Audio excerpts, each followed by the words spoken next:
નમસ્કાર, બેનિફિટ બુલેટિનમાં આપનું સ્વાગત છે. હું રાજવી. તો જાણીએ આજના મહત્વના સમાચાર. રિલાયન્સ ઇન્ડસ્ટ્રીઝ લિમિટેડના શેરમાં 3% ઉછાળો. ક્વાર્ટર 2ના શાનદાર પરિણામ બાદ માર્કેટમાં તેજી. કચ્છમાં મેગા રિન્યુએબલ એનર્જી પ્રોજેક્ટથી આગામી વર્ષે સૌર ઉર્જા ઉત્પાદનમાં વધારો શરૂ થશે.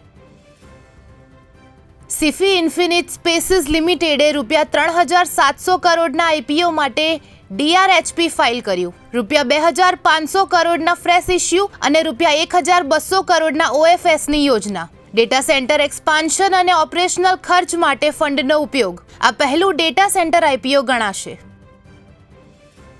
ઓસ્ટ્રેલિયન ટાઇકૂન રાફેલ જેમિન્ડર એશિયાની પેકેજિંગ બિઝનેસ વેચવાનો વિચાર કરે છે. ડીલની કિંમત આશરે $1 બિલિયન થઈ શકે છે. ડાયનાપેક એશિયા અને પેક્ટ ગ્રુપ હોલ્ડિંગ લિમિટેડ સંભવિત રોકાણકારો સાથે ચર્ચામાં.